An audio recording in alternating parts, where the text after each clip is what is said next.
Oui, merci, Monsieur le Président. Merci à nos intervenants pour tous les éclairages qu'ils nous ont apportés, qui me sont absolument précieux. Je suis Gérard Lahellec, sénateur des Côtes-d'Armor. Je viens donc de Bretagne.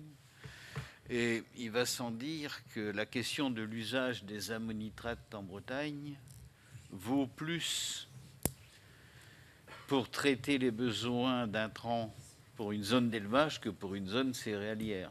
Nous sommes une région plutôt d'élevage, même s'il est vrai que nous assistons aussi à une forme de végétalisation de nos terres.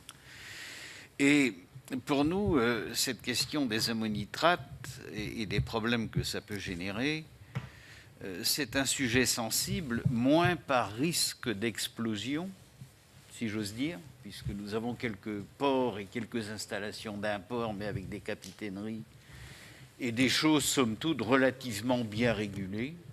Je le dis comme je le vis.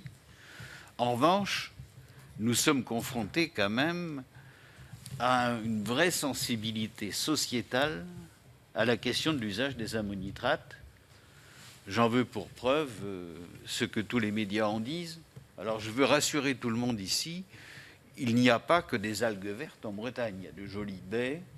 Venez en Bretagne, il fait beau, et il arrive qu'il pleuve de temps en temps, et toutes nos baies ne sont pas des baies d'algues vertes.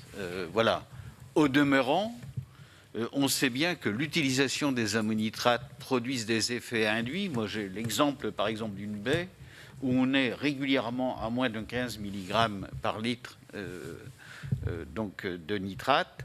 Il n'empêche que nous avons des algues vertes. Ce que je veux dire tout simplement, c'est que nous sommes confrontés à un problème d'acceptabilité sociale qui n'est pas sans poser d'ailleurs problème à la catégorie des agriculteurs.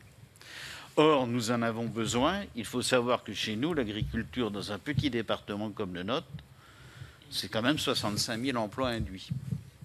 Donc, nous en avons besoin. Par conséquent, moi, ma grosse question, au fond, mais je n'aurai peut-être pas la réponse aujourd'hui, c'est la question de comment créer les conditions d'une utilisation vertueuse des ammonitrates pour garantir une acceptabilité sociale de l'utilisation de ceux-ci. C'est ça un peu mon sujet sensible, si je puis dire. Merci en tout cas pour tous les éclairages qui nous donnent des éléments d'objectivation. C'est effectivement une question très large. Voilà, je vous laisse vous répartir les réponses aux questions qui ont été posées par les trois collègues. Merci.